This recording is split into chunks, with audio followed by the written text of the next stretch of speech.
Pues muy buenos días a todos, a todas. Muchas gracias por estar aquí. Gracias, Padre Tomás. Es verdaderamente motivo de gran alegría saludar a todos los participantes y asistentes a esta sexta edición del Congreso Bianual de la International Association for the Study of the Philosophy of Edith Stein, el Edith Stein Circle. En el anterior Congreso en Colonia, en 2019, no teníamos idea de que este Congreso, donde honrosamente fue México designado como sede, lo llevaríamos a cabo bajo las circunstancias que todos conocemos y vivimos en los últimos años, los últimos casi 2 años, ¿no? Pero estos tiempos aciagos han sido, me parece, un verdadero reto para quienes estamos reunidos aquí hoy bajo la figura de Edith Stein. Ella, que vivió momentos más duros y complicados, nos sirve de ejemplo con sus ideas, con su vida, para tratar de superar momentos dolorosos y nos pone a prueba como seres humanos. Al mismo tiempo, al menos así lo percibo, también se pone a prueba la parte más rigurosa de su pensamiento y podemos ver que pasa dicha prueba de manera clara porque sus conceptos acerca del ser humano, de los valores, de las formas asociativas, de las relaciones intersubjetivas, de las manifestaciones del espíritu humano, son de una vigencia inusitada y muestran aún más el valor de su filosofía, que coronó también con su propio testimonio existencial. Simplemente quiero agradecer muchísimo, muchísimo a mis colegas coorganizadores en México por su valioso trabajo para realizar este evento. Eh, eh, eh, Tiene complejidades hacerlo de manera virtual, es complicado hacerlo presencial, pero es muy complicado hacerlo también virtual. Y repito, bajo estas circunstancias tan complejas, estas circunstancias desafiantes, a la doctora Paulina Monjarás de la Universidad Autónoma de San Luis Potosí, al doctor Rubén Sánchez de la Universidad Popular Autónoma del Estado de Puebla, la maestra Jimena Hernández del CISAB, el Centro de Investigación Social Avanzada de Querétaro, realizaron un trabajo realmente ejemplar, cada uno desde su propia universidad. Somos 3 universidades, un centro de investigación, 4 instancias, que realizamos este evento. Y a pesar de la distancia y a pesar del confinamiento al que estuvimos sometidos, pudimos realizar finalmente este significativo evento que conmemora el 130 aniversario del nacimiento de Edith Stein. El trabajo de Jimena Hernández y su equipo del CISAB, José Miguel y otros, fue decisivo para poder establecer una sede virtual en Querétaro, que era, en caso de que el Congreso hubiera sido presencial, también la sede mexicana para desarrollar los trabajos que hoy se presentan todos de manera virtual. Finalmente, debo agradecer de todo corazón el apoyo siempre constante, generoso y comprensivo del presidente de IASPES, el padre Tomás Grikowski, con el que tuvimos siempre una comunicación permanente desde la designación de México como sede. Muchas gracias, padre Tomás, muchas gracias por su valioso apoyo, por su amistad en el signo de nuestra querida Edith Stein.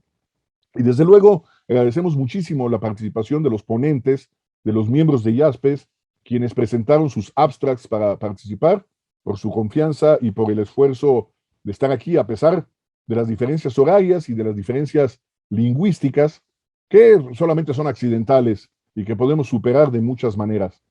No me queda más que augurar éxito en estas jornadas, donde se comprueba que, como bien decía Edith Stein, es realmente milagroso ver cómo el yo, no obstante su insuprimible soledad, puede entrar en relación con otros.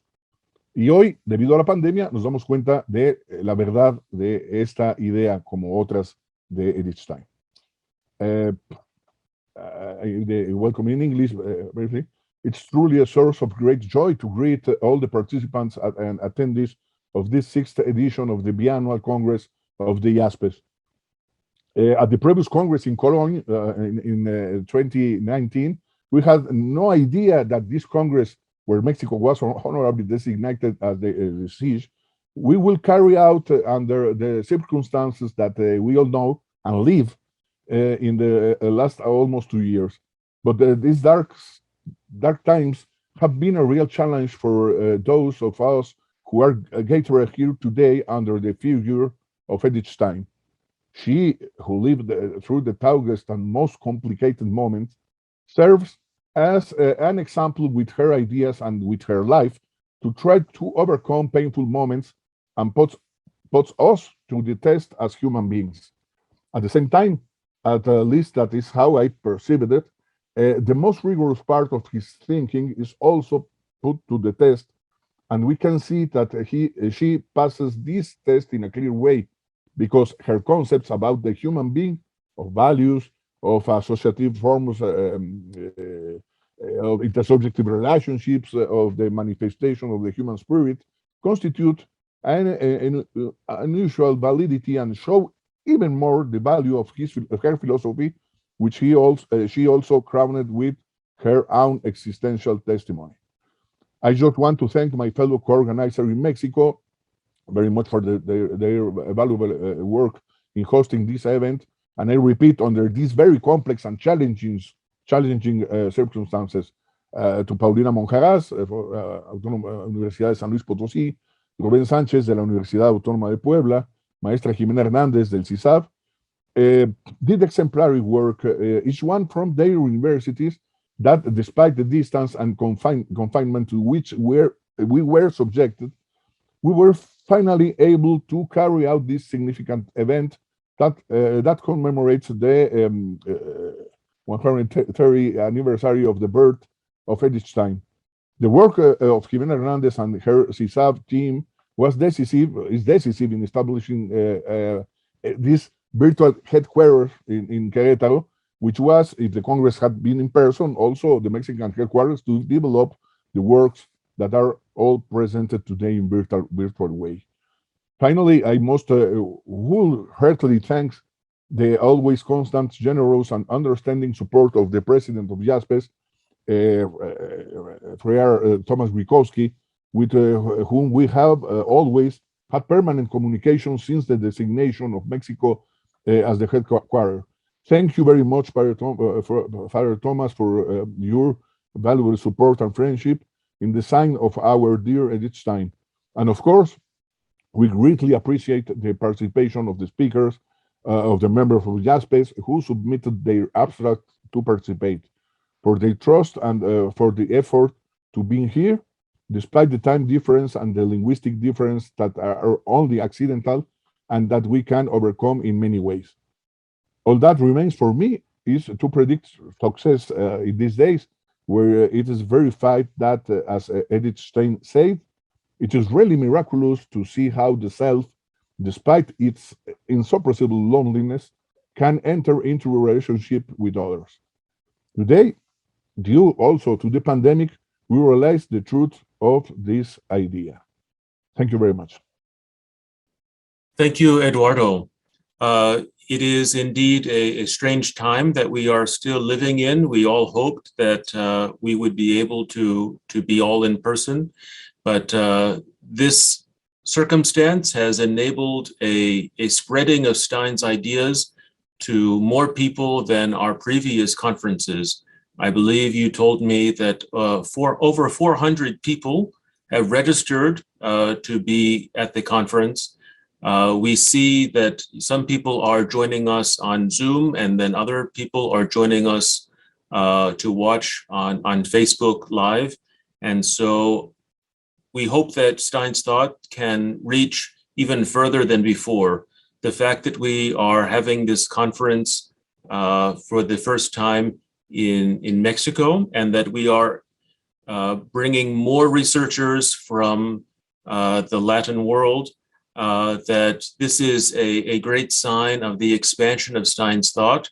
And we have papers who are coming to us, presenters from North America and South America. And we also have people in Europe, and some also presenting from Asia. And so it is a wonderful thing that we can all be together, and for these 6 hours a day in our different time zones to share our love for Edith Stein and the complexity and nuance of her thought as we help her to keep her work going after her untimely death. So in the occasion of her birthday, we honor her with this tribute of our work and our sacrifice of dedicating part of our lives to promoting her ideas. So I would like to introduce our first speaker and his talk. So our first speaker, this is a keynote talk, so it will be a longer one, is from Professor Eduardo González Di Pierro. He is a professor researcher at Universidad Michoacana in Morelia, Mexico. He is, of course, a specialist in phenomenology, studying mainly Edith Stein and Husserl, Merleau-Ponty, and Jan Patočka. And he has published several books and professional articles in international journals. He has visited a number of different universities around Europe and North America. And we are excited to hear his talk today. He will present partly in Spanish, partly in English. And his title is Los muchos legados de Edith Stein. Thank you very much, Father Thomas, for the presentation. Voy a leer la ponencia en español. I read in Spanish, but I share with you the screen with some excerpts of my paper. Then the English speakers or the other non-Spanish speaker can can read my paper, but it's as synthesis. Yes. Then I start. Muchas gracias. Bueno, los muchos legados de Edith Stein, ¿no? The many legacies of Edith Stein. Es indudable que Edith Stein representa en nuestros días una figura tan atractiva como compleja debido a su multifacético itinerario intelectual, existencial, caracterizado por la presencia de distintos registros, tanto a nivel personal como a nivel profesional. El tránsito de su judaísmo de origen hacia su agnosticismo juvenil por elección, para desembocar en la conversión al cristianismo y al catolicismo en particular, hasta la ulterior elección de tomar los hábitos de la orden carmelita y el trágico desenlace que desembocó en su martirio en Auschwitz, donde culminó una vida de plenitud fascinante que pocas veces se encuentra en un mismo ser humano, han sido una fuente de fascinación para seres humanos de distintas culturas, condición social, origen, periodo histórico, que se han visto atraídos por este protagonista y testigo del siglo XX, pese a no haber rebasado la mitad de este. Nos interesa destacar aquí, en el marco del espíritu que anima este sexto congreso de Jaspers, simplemente un panorama general que introduce el resto de lo que van a expresar mucho mejor los ponentes, que serían los principales legados de Edith Stein al mundo, a 130 años de su nacimiento, un día como hoy, 12 de octubre de 1891, en Breslavia. Desde luego que esta herencia tan rica y compleja puede ser abordada desde distintos criterios y bajo perspectivas de clasificación diferentes. Yo simplemente me propongo dar cuenta de los que considero los fundamentales por la potencia de sus propuestas, por la pertinencia para nuestro mundo actual y por la recepción de dicho legado, que como podemos constatar hoy, se ha expandido prácticamente por todo el orbe, legado que en realidad está conformado por muchos legados. Con base en lo anterior, he identificado y elegido los siguientes. Hay más, repito, pero son los que yo he tipificado también por el tiempo que tenemos a disposición. Desde luego, cada uno de estos legados y son los siguientes. El legado filosófico, el legado pedagógico, el legado femenino, el legado personal y espiritual.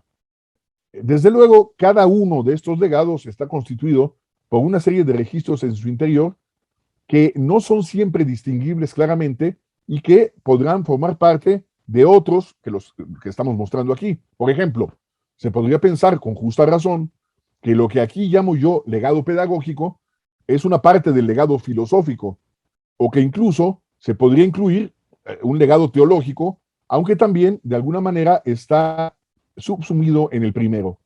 A lo largo de mi exposición, espero que puedan emerger algunos de los motivos de mi elección, así como las razones de inclusión y exclusión de temas en determinado legado, o la ausencia de alguna otra herencia importante que haya dejado pasar. Empiezo entonces con el legado filosófico, The Philosophical Legacy, donde me voy a tener un poco más que en el resto de los legados también de formación profesional, pero porque, como inicio diciendo, se trata del sustrato mismo de la herencia steiniana en su conjunto. Su multifacética biografía está amalgamada por la presencia constante de la filosofía, aun en los momentos en que ésta pareciera estar ausente del quehacer y de las preocupaciones de ella. Dentro del ámbito filosófico, tiene prioridad, desde luego, la fenomenología, que, como sabemos, ella absorbe directamente de las enseñanzas de Husserl dentro del círculo de Gotinga y constituirá la columna vertebral del pensamiento de la filósofa hasta el final. Ahora bien, sabemos que su incursión en la filosofía clásica, tanto antigua como medieval, que se da como consecuencia de su conversión religiosa, que la conduce a una apertura hacia un mundo filosófico hasta ese momento para ella casi desconocido, generará una poderosa síntesis entre fenomenología y tradición medieval, no solo tomista, como erróneamente ha sido difundido a veces el asunto, ¿no? Stein, en efecto, sigue minuciosamente la prescripción fenomenológica de no dar nada por supuesto y comenzar siempre desde el inicio, cada vez que sea necesario, sin apelar a principios de autoridad, a la tradición, a lo que está dado por sentado, etc. Al hacer esto, se percata de la profundidad del pensamiento de los filósofos antiguos, los padres de la Iglesia, los pensadores de la escolástica medieval, y las coincidencias con los supuestos fenomenológicos husserlianos que le hacen formular la posibilidad de conciliar dos mundos aparentemente lejanos entre sí, no solo históricamente, sino conceptualmente. Respecto de lo anterior, es suficiente dar cuenta del clásico diálogo entre Husserl y Tomás de Aquino, que se publicó modificado en el Jahrbuch con motivo del 70 cumpleaños del maestro, donde se muestra buena parte de las intuiciones que Stein irá elaborando hasta llegar a la obra maestra que es Ser finito y ser eterno, que es la pieza máxima de su legado filosófico, tal vez. No es gratuito que en este importante libro se tuviera contemplada, por ejemplo, en el apéndice, el texto de Stein llamado La filosofía existencial de Martin Heidegger, cuya relevancia expongo someramente porque me parece paradigmática respecto de la aportación steiniana a la filosofía, donde se ponen en juego ambas vertientes, la vertiente fenomenológica por un lado y la vertiente medieval, vamos a llamarlo así, por el otro. Respecto de la primera, porque la aguda y profunda evaluación crítica que Stein hace de Heidegger está anclada en su perspectiva fenomenológica de base, donde da cuenta de su fidelidad a los supuestos husserlianos, aún con diferencias, para señalar que la distancia teórica, legítima desde luego, tomada por Heidegger respecto de la fenomenología husserliana, no puede seguir llamándose fenomenología, aunque Heidegger sostenga lo contrario.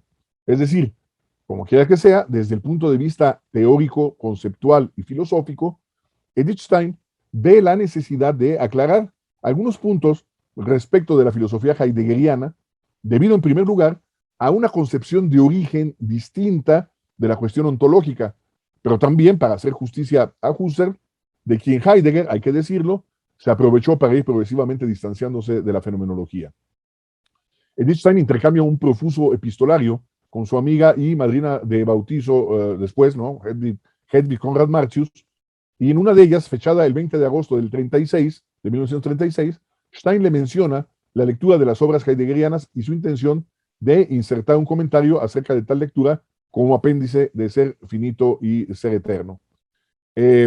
Tal apéndice, precisamente la filosofía existencial de Martin Heidegger, en ella comenta los 4 textos importantes de Heidegger: Ser y tiempo, ¿no? El problema de la metafísica, el ser del fundamento y qué es la metafísica. ¿Qué es metafísica? Por razones de tiempo, pero también de relevancia, me centro solamente un poco como muestra en el lúcido y amplio análisis que Stein hace justamente de ser y tiempo como modelo de este legado filosófico. Después de hacer una síntesis muy completa de la trama argumentativa de la obra, que es una muestra de lo que significa efectivamente la conocida expresión de descripción fenomenológica, es decir, una descripción de esencias, pero no en un sentido que sea malentendido, sino como momento esencial, donde por esencia entendemos no el sentido griego, ni platónico, ni aristotélico, sino precisamente como aquello que se presenta con evidencia en tal fase descriptiva, y que es lo que se describe justamente, es decir, la esencia como fenómeno. Stein pasa al análisis entonces del contenido de la obra que nos compete. De este modo, la pensadora divide en tres problemáticas identificables o que se desprenden de su lectura de Ser y Tiempo y que enunciamos enseguida. En primer lugar, ¿en qué consiste el significado del ser ahí, el Dasein? En segundo lugar, la fidelidad del análisis de este. Y por último, su validez en relación con la comprensión del tema que más le importa a ella, el sentido del ser. Comentaré entonces cada una de las partes muy brevemente para destacar las aportaciones propias de Stein como alternativa a la ontología heideggeriana, que ya podemos decirlo como premisa, le parecerá a nuestra autora por lo menos insuficiente. Acerca de la primera problemática, hay que decir, siguiendo a Stein, que hay una antropología filosófica que resulta escasa porque el Dasein se refiere al ser humano, pero esto parece ser solo una suposición. Y prueba de ello es que no se da lo que sería una consecuencia natural, es decir, una indagación y análisis de la estructura esencial del ser humano, mencionándose solo la dimensión corpórea, y muy poco, y excluyendo la dimensión anímica y aún espiritual, que, como sabemos, para Edith Stein es muy importante. No niega Edith Stein de ninguna manera la importancia que tiene la dimensión existencial enfatizada en Heidegger, pero considera igualmente que tal dimensión ha de referirse justamente al ser humano. A los ojos de Stein, la riqueza esencial del ser humano queda reducida simplemente a existir, lo que además implica una hipóstasis del Dasein, puesto que es considerado como el ser privilegiado de cuyo análisis se desprenderá el sentido del ser. En palabras de Angela Alesbello respecto de este asunto, ella dice lo siguiente, cito, la puesta en evidencia del fenómeno de la existencia operada por Heidegger, aunque es válida como recuperación de tal dimensión, resulta insuficiente en cuanto reductiva a un solo aspecto del ser humano. Hasta ahí la cita. La existencia del ser humano, pues para Stein, pero también para Husserl, depende de una estructura que es fruto del análisis fenomenológico y que lleva a la concreción de la persona en su dimensión corporal, psíquica y espiritual. Para Heidegger, en cambio, toda esa riqueza se encuentra subsumida en la existencia, que es vista como el momento privilegiado y constitutivo de la esencia humana misma. Por supuesto que Stein toma en cuenta los existenciarios, la situación afectiva, la Geworfenheit, la Sorge, ¿no? Condición de arrojado, la cura, el cuidado. Stein agudamente encuentra una contradicción en la concepción heideggeriana del Mitsein, el ser con, y la consideración superficial del ser auténtico en relación con el ser inauténtico, tal como él lo formula, distinguiendo, como es conocido, entre la autenticidad y la superficialidad del man, ¿no? El sé impersonal, que a los ojos de Stein representa una distancia entre el ser con y una alteridad que no se encuentra en su mismo nivel. Dice Edith Stein, hay que entender pues que el individuo huye de su propio sí mismo hacia el uno, descargando en este su responsabilidad. Y más adelante señala, ciertos pasajes de la obra de Heidegger muestran que este también reconoce un coestar auténtico e incluso que le atribuye un gran peso, pero al segregar uno mismo de sí mismo, no le hace justicia. Otra vez, Alesbello expresa estas ideas en términos más crudos y directos. Alesbello dice, con menor delicadeza y por tanto en un lenguaje más explícito del que es usado por ella, se podría extraer que la posición de su ex colega peca de aristocracia intelectual y a pesar de la insistencia del Mitsein, revela cierto desprecio por los otros. Hasta ahí la cita. Ahora bien, una crítica profunda de Stein es producto de la importancia que ésta le otorgó siempre en su perspectiva filosófica a las formas asociativas humanas, mientras que en Heidegger parecen constituir un momento de pura negatividad sin alternativa. Anticipándose lúcidamente a consideraciones que habrá que esperar hasta la hermenéutica post-heideggeriana, Stein es consciente de que existe en la dimensión asociativa un elemento de cierta negatividad, pero considera que un pensamiento completo sobre esta dimensión se resuelve finalmente en un plano de positividad. Pues la comunidad, distinta de la masa, desde luego, pero también de la sociedad que en ella se basa, es la instancia en que se manifiestan y pueden proseguir algunos valores de la tradición que no pueden ni deben ser siempre eliminados.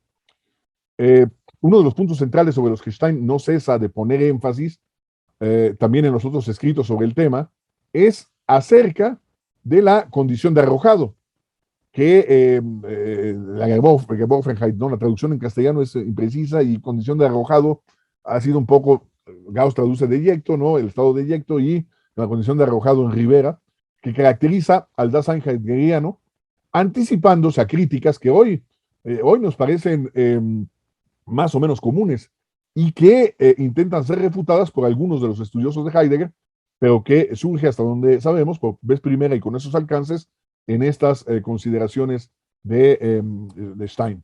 Seguimos puntualmente, digamos, casi parafraseando algunas de estas cuestiones. Nos dice Edith Stein que el problema del ser arrojado, típico del Dasein, es que, por principio, que no deja de ser el ser humano, no sabe el origen de su ser ahí, esto es, por qué o de qué manera ha llegado al mundo. Pero ello no implica, dice nuestra filósofa, que por no saberse la pregunta deba ser descartada. Dice Stein, por ejemplo, en ese texto de la filosofía existencial, dice, esto no quiere decir que la pregunta por el de dónde tenga que eliminarse, pues por muy violentamente que se intente silenciarla o vetarla por carente de sentido, se alza siempre ineludible debido a la ya mencionada peculiaridad del ser del hombre. Hasta ahí la cita. Porque lo arrojado implica de manera absolutamente necesaria una instancia anterior que lo arroje, una unidad superior que, adivinamos ya, en el lenguaje de Stein no puede ser más que Dios, y donde la Geworfenheit es planteada inevitablemente como una condición, no de arrojado, sino una condición creatural, ¿no? Condición de creado, ¿no? El problema principal a este respecto no es la concepción misma del ser humano como caracterizado por esta condición de arrojado, sino que Heidegger plantea esta sin preguntarse en ningún momento de dónde procede ese ser arrojado, y también procede siempre en sentido negativo. Y es que la manera de presentarlo de Heidegger es en forma de voz pasiva, que precisamente evidencia la necesidad del sujeto de la acción que recae sobre su objeto, en este caso, el arrojado. Entonces se requiere el que arroja. Se trata de un análisis que es a todas vistas incompleto. En todo caso, la manera heideggeriana de intentar responder es que el Dasein se encuentra entre dos nadas, la anterior a la vida y la que es posterior a esta. Y aquí es donde conectamos con el otro gran tema del asunto, y que es igualmente preocupación de Stein. Nos referimos al problema de la muerte, las reflexiones sobre la cual dominan la discusión heideggeriana, pero que a los ojos críticos de Stein siguen estando presididas por insuficiencia y ambigüedad, pues ya de entrada, según ella, Heidegger no analiza con profundidad el tema del cómo se puede hablar de la muerte y sobre todo cómo es que se llega a una experiencia a tal experiencia. Algo que me parece importante destacar para concluir este primer legado es la recuperación que de la metafísica hace Stein en nuestro tiempo. Aún en las primeras 2 décadas del siglo XXI todavía seguimos heredando esta que yo siempre denomino fobia a la metafísica, que caracterizó a una buena parte o casi todo el siglo XX, con excepciones notables, una de las cuales sin duda fue Edith Stein. No se trata de recuperar una metafísica ingenua, ya conjurada después de las aportaciones kantianas, ni tampoco de una mera yuxtaposición de ideas, conceptos, argumentos, métodos de la filosofía antigua y medieval, adaptándolos a nuestro tiempo. Edith Stein no hace esto, sino al contrario, repristina el sentido de la metafísica como la disciplina filosófica fundamental. Sí, filosofía primera que privilegia aquello que trasciende nuestra propia inmediatez, nuestra propia infinitud. Una ampliación de horizontes que rompen con una visión chata, simplificadora y positivista de la realidad. Este es quizá el cometido fenomenológico fundamental. A pesar de que Husserl mismo rechaza que la fenomenología sea una metafísica, y es más, insiste en que una de sus tareas es combatirla, está claro que igualmente se refiere a la metafísica entendida en el sentido impropio ya descrito hace unos momentos. No es casual que no solo Stein, sino otros exponentes importantes de los desarrollos fenomenológicos hayan incursionado en la necesidad de esta revitalización de la metafísica como expresión de la disciplina que se ocupa del sentido del ser, justo como Stein enfatiza. Cuando vemos que los análisis fenomenológicos sobre el tiempo, por ejemplo, ya desde Husserl, desembocan justamente en la valoración de una metafísica en sentido positivo. En el caso de Edith Stein, lo que es tematizado es esa apertura temporal hacia lo eterno que se manifiesta temporalmente y concretamente en el tiempo vital, en lo que es precisamente denominado existencia humana. El Dasein heideggeriano, pero que en él es considerado predominantemente per negatio, por decirlo así, ¿no?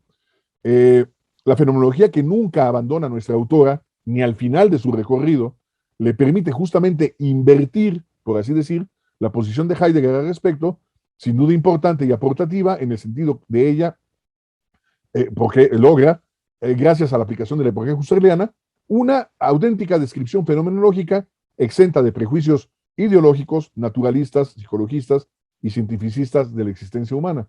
Y por eso la elección particular de esta temática respecto de Heidegger, porque me parece muy lúcida, para entender en parte en qué puede consistir este paradigma del legado filosófico. Bien, en segundo lugar pasamos al legado pedagógico, son un poco más cortos estos. El legado pedagógico, como decía yo al principio, si bien puede pensarse que el legado pedagógico de Stein está dentro del legado filosófico, lo cual es en buena medida cierto, sucede como en el caso del legado sobre lo femenino, que también es fruto de sus meditaciones filosóficas, pero se trata de un registro que se puede poner como un legado más, en cierta medida separado de su filosofía. En efecto, Stein muestra tanto una preocupación como una vocación pedagógica profundas, lo que puede verse a nivel conceptual y a nivel profesional. En este segundo nivel, el legado steiniano se refleja en su ejercicio pedagógico como profesora, tanto en Speyer, en Spira, como en Münster. Y en cuanto al primer nivel, el conceptual, he elegido dar cuenta de su concepción sobre la formación humana, sobre la formación humana, decía, porque me perdí aquí un poco en la cuestión de la lectura, perdón, un segundo. Muy bien.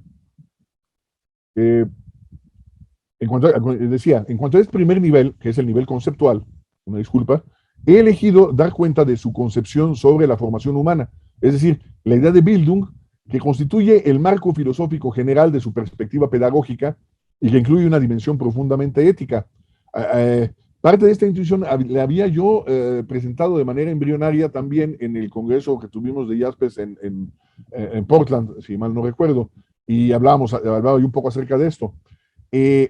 Por otro lado, es importante decir que la noción de Bildung está presente de una u otra manera a lo largo de su obra y desde el inicio mismo, desde el principio en su disertación sobre el problema de la empatía, también está, aunque alcanza su formulación más madura a partir precisamente de su conversión al catolicismo y se expresa en la conferencia que da origen al texto principal que analizamos aquí, es decir, zur Idee der Bildung, que ella pronuncia por invitación de los profesores católicos del Palatinado en 1930 en la ciudad de Spira. Stein va a proceder, como no podía ser de otra manera, fenomenológicamente en su análisis, de tal manera que no inicia inmediatamente abordando el concepto de Bildung, sino que iniciará con el concepto de alma, ¿no?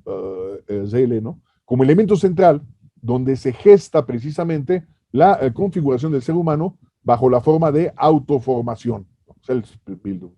Recordemos brevemente que Stein va enriqueciendo la noción de alma conforme ella va transitando en su itinerario intelectual y existencial desde su formación fenomenológica originaria hacia la filosofía clásica y medieval, en donde estas dos últimas constituyen un complemento y no una sustitución respecto de la fenomenología que se mantendrá como constante especulativa y metodológica de la filósofa. De esta manera, el alma, para Stein, no se identifica ya sin más con la psique de matriz husserliana, sino que se vuelve un elemento agregado en la estructura de la persona humana y que se caracteriza por su carácter vegetativo y cinético, sensitiva e intelectiva, próxima al ámbito del espíritu, Geist, que es de donde el alma toma su sustancia formativa.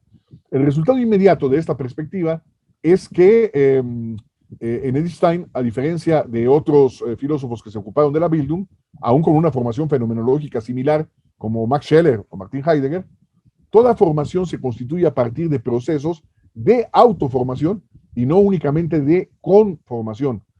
Solo por citar un ejemplo, en el caso de Heidegger, la Bildung tiene como función primaria la de imprimir el carácter, y esto se deriva de la consideración de que el fenómeno formativo consiste primordialmente en conformarse. Conformarse sería un poco la traducción de abbild.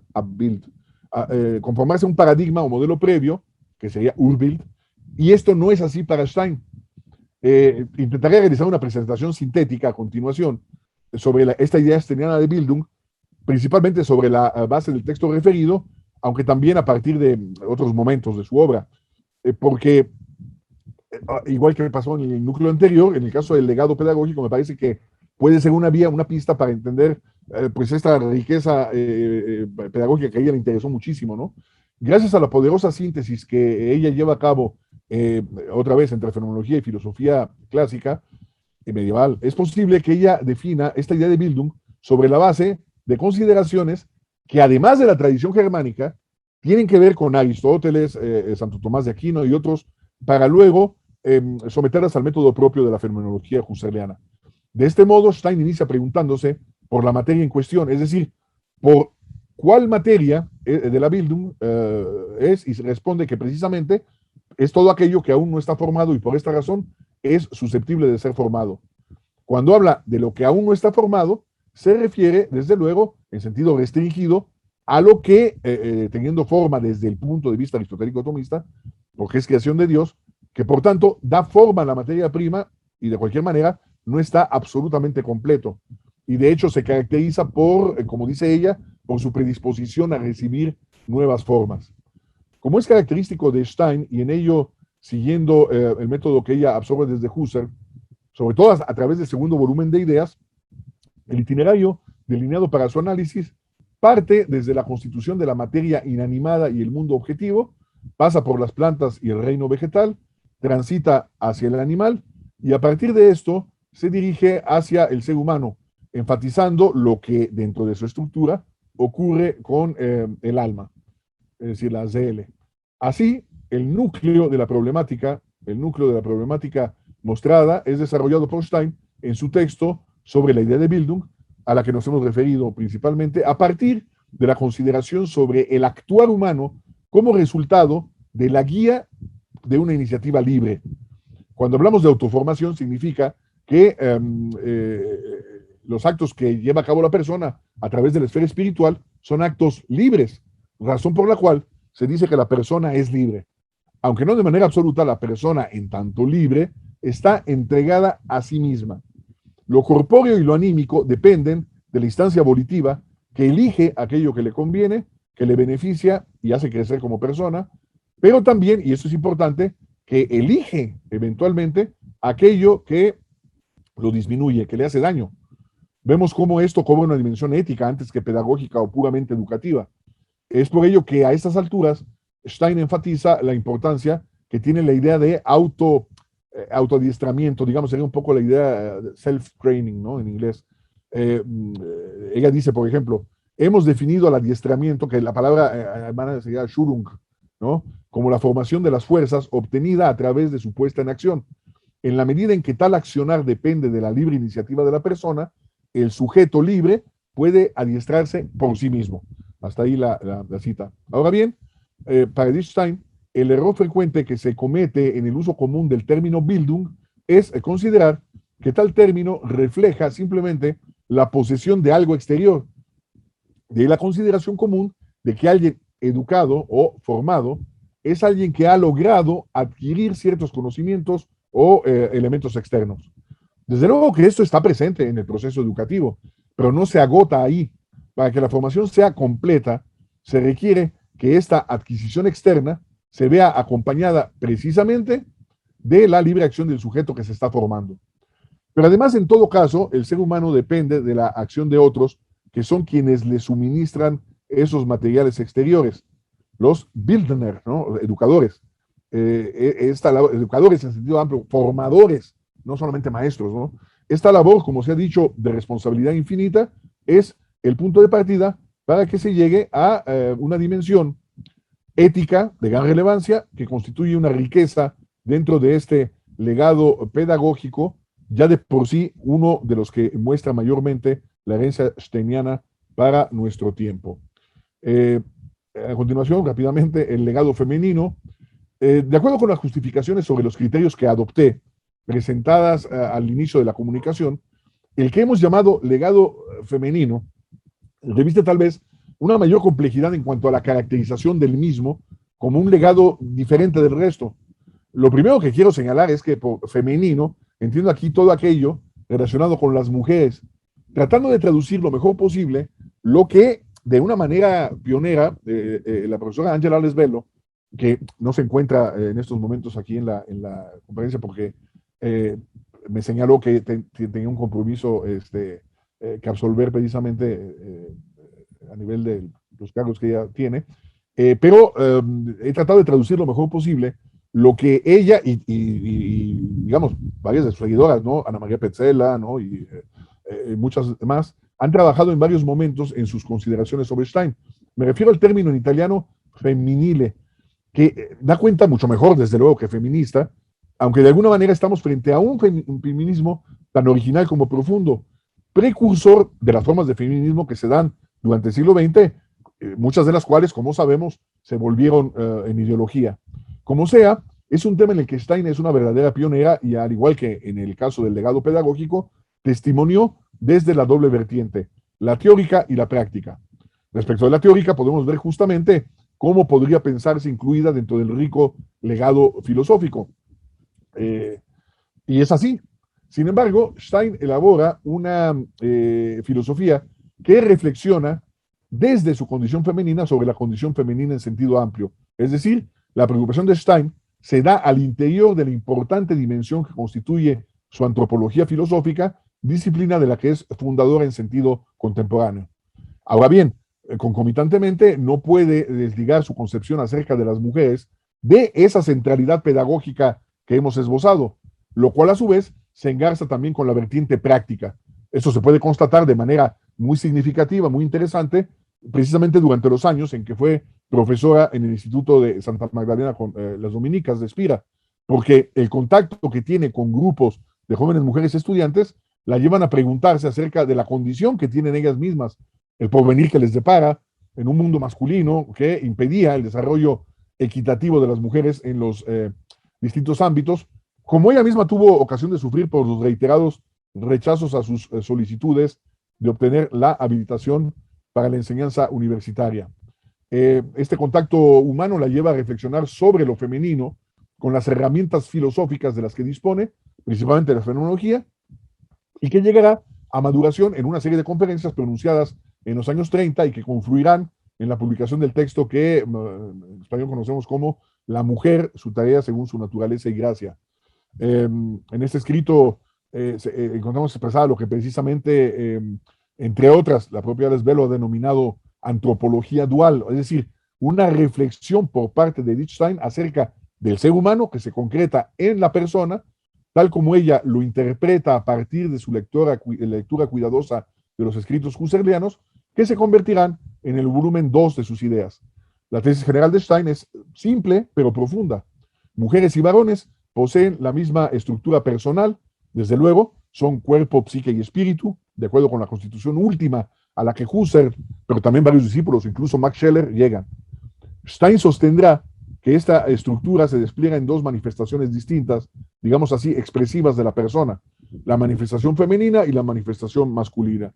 El ser una u otro no depende solo de elementos biológicos, sino precisamente bajo la teoría antropológica de la fenomenología, esa corporeidad, sí diferenciada, sexuada, se articula en línea de continuidad con una psique determinada y luego con una estructura espiritual que no están separadas de la corporeidad, de tal manera que habría una psique femenina y un espíritu femenino, aunque el varón tenga también una psique y un espíritu diferenciado propio de lo masculino, pero que comparte con lo que es propio de lo femenino. A este respecto, cito este pasaje que es muy significativo. En la mujer dice lo siguiente, Edith Stein: no solo el cuerpo, no solo el cuerpo está estructurado de manera distinta, no son diferentes solo algunas funciones fisiológicas particulares, sino que toda la vida del cuerpo es distinta. La relación del alma con el cuerpo es diferente y en el alma misma es distinta la relación del espíritu con la sensibilidad como la relación de las potencias espirituales entre ellas. Muy bien. Termino la cuestión del legado femenino diciendo que este rico legado femenino constituye la reflexión steiniana sobre las mujeres como parte de su antropología filosófica y que no hay que olvidarlo, pasa por una reflexión también sobre la masculinidad y es uno de los más apreciados y tratados por quienes la han recogido. Yo he estado citando a Alex Bello, particularmente toda la escuela italiana de la que he mencionado y que tuve ocasión de entrar en contacto con mucha cercanía, pues, con Ana María Pezzella, ¿no? que maneja inmejorablemente este tema. Es un testimonio de justamente un ejemplo de la recepción, no solo de la filosofía tout court de Stein, sino en particular sobre este legado femenino. Termino el último apartado, que sería, trato de terminar rápidamente, el legado personal y espiritual. Sí, sabemos esto, ¿no? Un poco sintéticamente voy a saltarme unas partes. Judía, filósofa, convertida al cristianismo, católica, carmelita, mártir y santa. Se trata sin duda de un camino arduo y doloroso, pero también pleno y gozoso, como el de muchas vidas humanas. Una de las cosas que la caracterizó siempre, y yo creo que ahí tiene inicio todo camino de conversión auténtica, fue una insaciable sed por la verdad. Y una sed por la verdad que tenía que estar fuertemente anclada a ideales éticos y morales muy potentes. De ahí su vocación filosófica. Encontró en la fenomenología de su maestro Husserl un camino que podía conducirla a esa verdad, pero aún así algo faltaba todavía y ese algo estaba ya por venir. Sabemos que un proceso de conversión, ya sea de una religión a otra o bien una conversión interior, que es de la que también estamos hablando aquí, no es un camino ni inmediato ni sencillo. Uno no se acuesta ateo y amanece creyente o viceversa. Recordemos a este respecto cómo se da el camino de conversión de San Agustín, que además es una conversión filosófica, ¿no? No solo hacia el cristianismo, sino hacia una vida distinta de la que llevaba en su juventud de excesos y libertinaje. Edith Stein se va acercando poco a poco, no sin dificultades, a la fe, pero es precisamente una fe viva, auténtica, una fe que al inicio ella no se da cuenta o no quiere aceptar y que poco a poco se le va revelando de manera fuerte hasta que, como ella dice, logra llegar a cierto reposo en Dios. Como dijo el Papa Juan Pablo II, San Juan Pablo II, en ocasión de la beatificación de Stein, el Papa dijo en ese entonces: recibir el bautismo por parte de Edith Stein no significó para ella de ninguna manera romper con el mundo judío. Al contrario, ella afirma: cuando era una muchacha de 14 años, dejé de practicar la religión judía y por vez primera, luego de mi regreso a Dios, me volví a sentir judía. Para ella, el Cristo crucificado representa la plena realización de las promesas de la alianza divina con el pueblo de Israel. Una de las frases más significativas de Stein después de la conversión es esta, la que dice, muy conocida: quien busca la verdad busca a Dios, sea de ello consciente o no. Para los tiempos en que ella tiene estos pensamientos, se trata de una anticipación a lo que se dará entonces después con el Concilio Vaticano II y para nuestros días, o sea, el acercamiento con otras religiones, el ecumenismo y especialmente el acercamiento con el judaísmo. Al principio de la década de 1930, Alemania sufre una crisis económica muy fuerte, una gran inestabilidad política, lo que produjo que Hitler y el partido nazi subieran al poder, como sabemos, consecuencias del fracaso de la República de Weimar, y ella inmediatamente se da cuenta del peligro que esto representa, o representará. Por eso es que ella se centra en su espiritualidad, en la cruz, y lo dice así: me dirigí interiormente al Señor diciéndole que sabía que era justamente su cruz la que se imponía a nuestro pueblo. La mayor parte de los judíos no reconocía al Señor, pero los que entendían no habrían podido dejar de llevar a cuesta la cruz. Es lo que yo quería hacer. Lo único que le pedí es que me mostrara cómo. Si Edith Stein debe participar en el destino de su pueblo y si este destino es llevar la cruz de Cristo que le es impuesta, se comprende cómo estas experiencias espirituales la preparan para el paso más grande y decisivo. La actividad humana no es lo que nos puede salvar, sino únicamente la pasión de Cristo. Ser partícipe de esto es mi aspiración. Termino. Ella considera a la cruz como la fuerza con la que principalmente las mujeres pueden ayudar en la obra de redención, porque es parte de su vocación el dar su vida entera por otros, como en el caso de la maternidad, y así entrar a formar parte de la propia vida de Cristo, sus acciones, pero también compartir su propia muerte, morir con él, en esa muerte terrible que para la humanidad entera se convertirá en fuente de la vida y de la esperanza. Por eso, el momento culminante a nivel de su vida y en relación con lo que aquí estamos hablando es el de su entrada al Carmelo, el 14 de octubre de 1933, ¿sí? Pasado mañana serían 88 años de esto, y luego toma el hábito al año siguiente bajo el nombre de Teresa Benedicta de la Cruz, Santa Teresa Benedicta de la Cruz. Y es que la cruz, más que nada, es una experiencia en sentido de Erfahrung, ¿no? En el caso de esta mujer es la experiencia que recorre su propia vida para llegar a la conversión, pero que está presente en ella desde el inicio de su camino y la va descubriendo poco a poco. Ya desde el día de su bautismo sintió atracción hacia la vida carmelita, lo que es descrito por ella en los siguientes términos. Su rasgo fundamental consiste en el sufrir con Cristo, unidas al Señor. Cristo continúa sufriendo en ellas, a interceder por los pecadores a través de un sufrimiento libremente aceptado y gozoso, participando así de la redención de la humanidad. Y dirá también, ya en el Carmelo, ahora sé mucho más qué es lo que significa ser esposa del Señor bajo el signo de la cruz. Por eso aceptó con serenidad, hay que matizar esto de serenidad, o sea, con serenidad, su destino. En ese momento, la hermana Teresa Benedicta está trabajando sobre lo que sería su última obra, un gran estudio sobre el gran poeta místico carmelita San Juan de la Cruz. Es 1942 y empiezan las grandes deportaciones masivas de judíos a los terribles campos de concentración nazi que constituyen la vergüenza y el horror de Occidente. Como sabemos, en represalia por la protesta de los obispos holandeses contra lo que estaba ocurriendo con el régimen nazi, la mañana del 2 de agosto las autoridades ordenan que todos los religiosos y religiosas conversos de origen judío presentes en los conventos holandeses fueran arrestados. Esa misma tarde, los oficiales nazis arrestan en el convento de Echt a las hermanas Rosa y Edith Stein. Al dejar el Carmelo, las palabras de Edith son hacia su hermana Rosa, que se encontraba desolada y desesperada.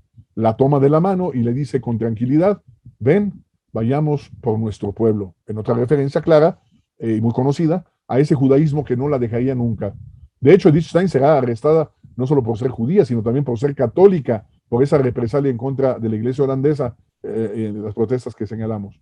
Edith Stein, junto con su hermana, llegará al campo de concentración de Auschwitz y sabemos que en el momento de su llegada, 9 de agosto de 1942, Edith Stein, su hermana y demás mujeres deportadas fueron conducidas inmediatamente hacia la cámara de gas, donde encontrarían la muerte.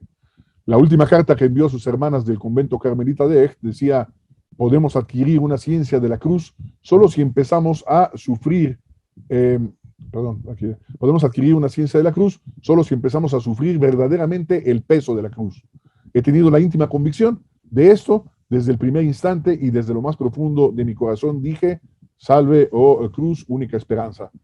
Pero para Edith Stein, después de Santa Teresa Benedicta de la Cruz, el madero del crucificado se convierte en la luz más pura que se puede concebir. Aún en las circunstancias más dolorosas y las experiencias humanamente más terribles, la cruz se vuelve para ella el motivo auténtico de la existencia y por lo tanto es aquello que permite que los seres humanos, a través, en este caso, del mensaje cristiano, podamos convertirnos y redimirnos. En el recorrido que acabamos de hacer de manera muy panorámica, destacamos estos legados que constituyen parte de la gran herencia total que ha dejado Edith Stein a la humanidad. Sin duda pueden ser ampliados, modificados y desarrollados, como de hecho podemos ver en los títulos de las interesantes intervenciones de este sexto congreso de Jaspers. Nos auguramos ser dignos herederos de esta gran riqueza humana, cultural y espiritual, cuya difusión mayor contribuirá para pensar en la posibilidad de llegar a ser mejores seres humanos en un futuro que esperamos no sea muy lejano. Muchas gracias. Thank you very much. Dankeschön. Thank you so very much, Eduardo, for this global view of the many, many legacies of Edith Stein. It is amazing that every area she encountered, she not only learned well from these new traditions, she made contributions to them that many of times were original and therefore worthy of continued development and study. We have a couple questions, particularly about your work on Stein's feminism. So Joyce wonders, how do you reconcile that in Die Frau, gender differences appear in the aggregate, but in many cases men carries a more feminine sense, while many women are manly and are as prepared to take on male activities and professions as well as any men. How do you explicate this tension in Stein and how that works with feminism as it has developed since her time? I'm not pretty sure to understand all. I don't know if you can put briefly the last idea. Do you read from Joyce? Thank you very much, Joyce. Can you? If you look at the Q&A, you can see preguntas y respuestas. You can see her question written out. But how do you reconcile? Sí. Yes, of course. I see. Thank you. But I don't see the question of. Click on this middle tab for answered questions. Yes, I don't see Joyce question. I see Danilo Ferreira and I see Antonio Calcaño. Yeah, those are the. I start with the I see and then Joyce question because, for example, Danilo Ferreira, el legado de Stein en relación al feminismo entra en diálogo con su concepción teórica de la historia. Sí, rápidamente, en el caso de la pregunta que hace Danilo, sí, desde luego, Danilo, muchas gracias.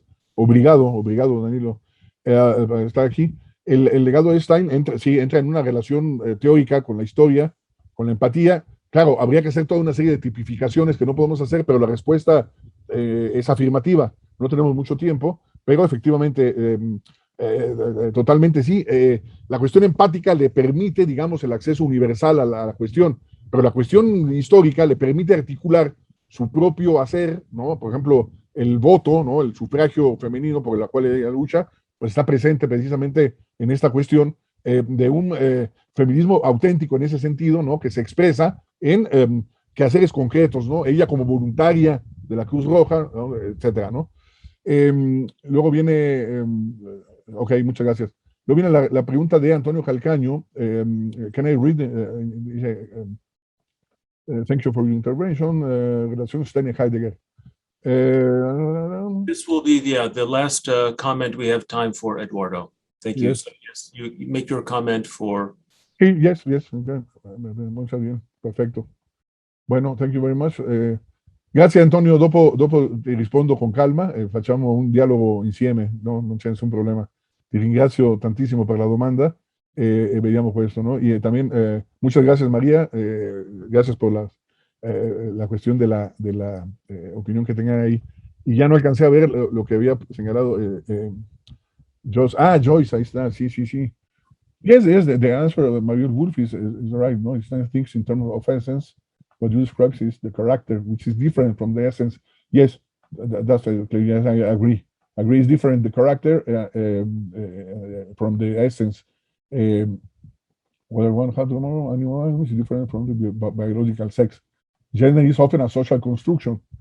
Yes, it's not the essence Stein has in mind. Yes, I agree, Mariel. Thank you for your opinion.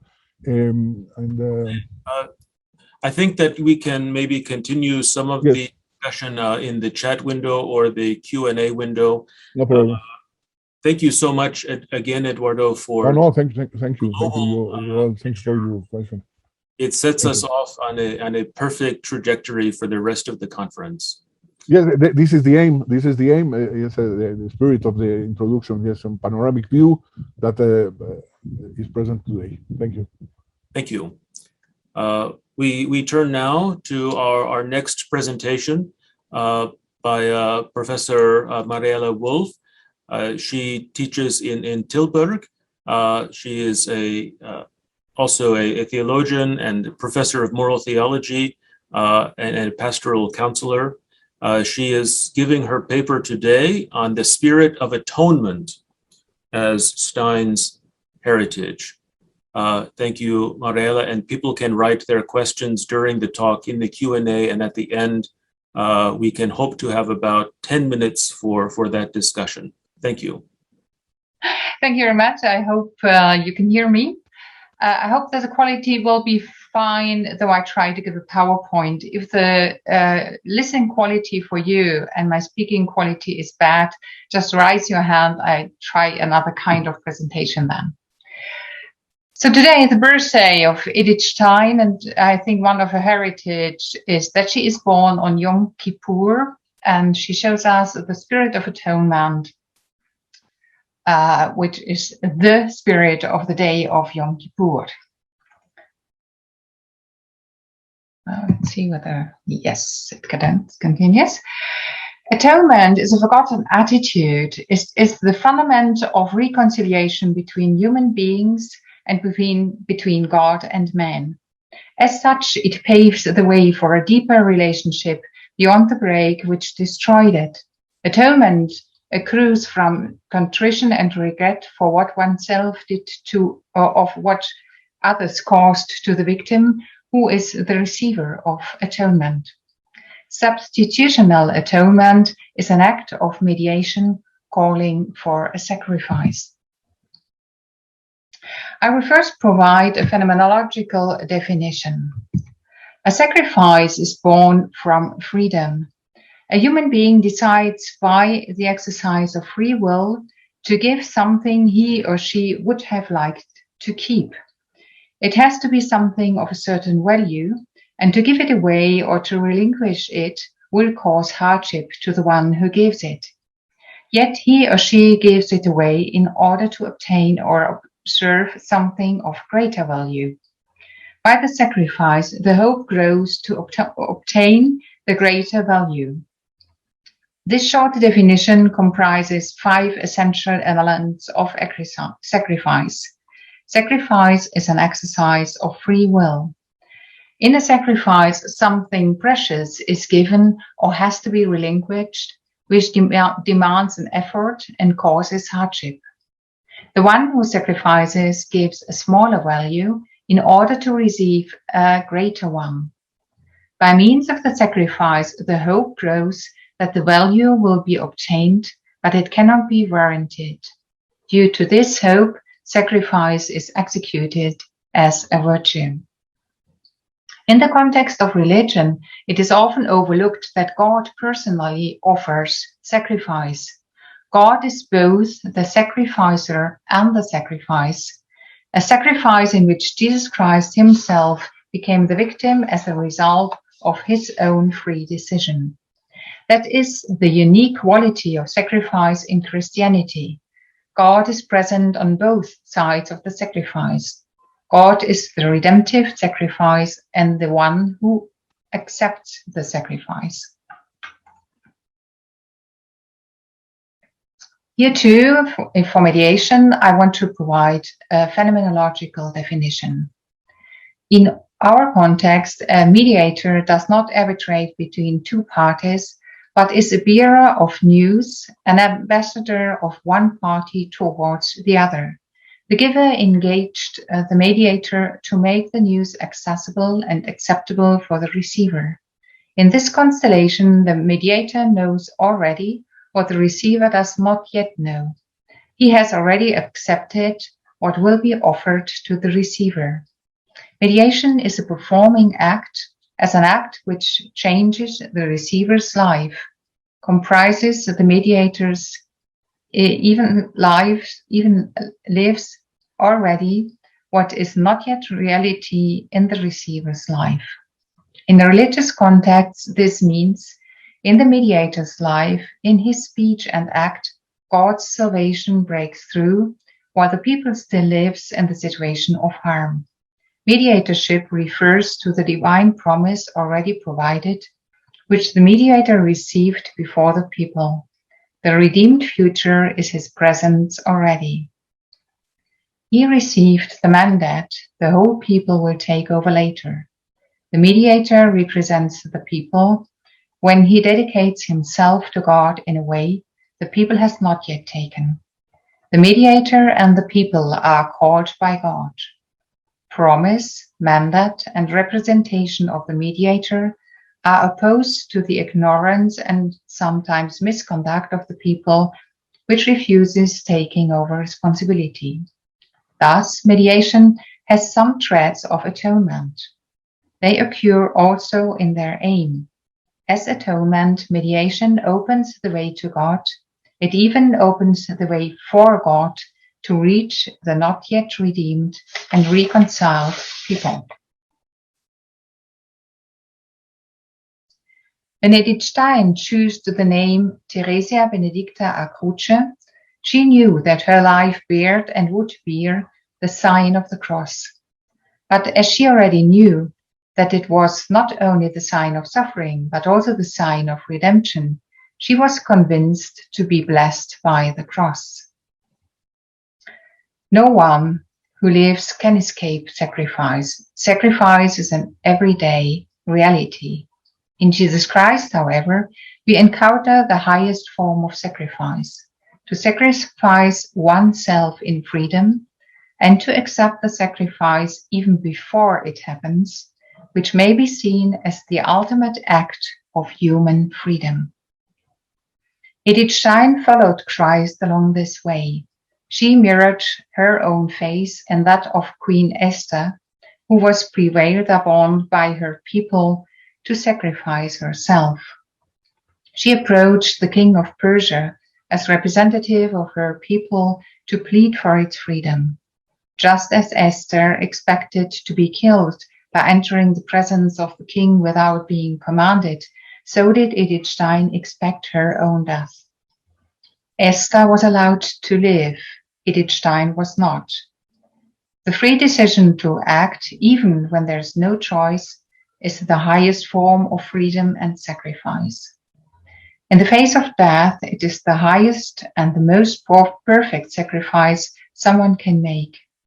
By reinterpreting one's fate of an imposed sacrifice and making it into a freely willed sacrifice, the believer can follow Christ, make meaningful what is senseless, and experience resurrection in death. The last note from Edith Stein, written on her way to Auschwitz, contains only a single sentence. On the way, ad orientem, Theresia Benedicta a Croce, Edith Stein. Ad orientem, to the east. This liturgical concept alludes to the resurrection, the coming of the Messiah. By consciously choosing the Latin formula, she gave a final, impressive profession of faith. It is the expression of a freely willed sacrifice in the face of an imminent death, which helps us to intuit that the deeper meaning of this sacrifice is the resurrection in messianic salvation. Sacrifice and mediation. Edith Stein situates sacrifice within the context of mediation between God and humankind. The mediator, the Redeemer, stands between God and human beings, making himself the victim in order to redeem them. This sacrifice was the outflow of Jesus Christ's free decision. He obeyed God's will in freedom and as an expression of freedom. Stein also wanted to see her own sacrifice in the sense of mediation. She regarded herself as a mediator between God and the chosen people, which had not yet found their Messiah. According to Edith Stein's understanding, her people had become partaker in the suffering of Christ without realizing whose cross they were carrying. They didn't know that their suffering already included their future redemption. Edith Stein stated that she wanted to bear the cross on behalf of her people because, blessed by the cross, Benedicta a Croce, she knew about the redemptive power and of the suffering and about the reconciliation needed. Edith Stein on mediation.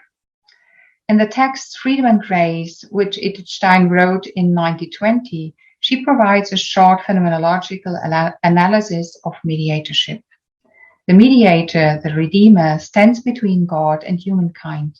He establishes a direct connection between the soul longing for salvation and grace. The essential threads of mediation are the following. The mediator passes God's promise to the human beings. This is done in acts of mediation about the way of salvation and all what is connected to this, direct messages and proofs of the sources from which one can gain what is necessary. The promulgation, however, is not only a doctrine, but also procurance of grace by acting. Stein states, it may happen that grace does not approach directly the human being, but by the channel of final persons. The mediator anticipates the task which is addressed to the whole people. He is a good example as he already turned to the light. The procurance is addressed to the other and can be done for the other by substitution. The all-embracing substitution, however, is procured by Jesus Christ himself, as his substitution includes all mankind. Mediatorship can be characterized by similar essential traits as sacrifice, by freedom, by the value to obtain, by the effort, and by hope. Edith Stein constats a threefold freedom, namely the freedom of the giver, the freedom of the mediator, and the freedom of the receiver, who will hear the content to be conveyed. Mediating God's knowledge to human beings is always a free offer, and God himself stays free, even if the mediator stands up for the receiver with supplication. One cannot trade with God, not for oneself, not for others. To God only those things and events please him, which happen because of him, as says Edith Stein. The supplication is nothing but an appeal to his grace. The effort of the mediator is, among others, calling God in prayers. God reacts to this free devotion with his free gift. The Church also stands in for the human being by imparting grace. She procures the grace given by the only mediator of all in front of God, Jesus Christ. Christ's sacrifice by freedom and obedience is to make himself the sacrifice for redeeming mankind.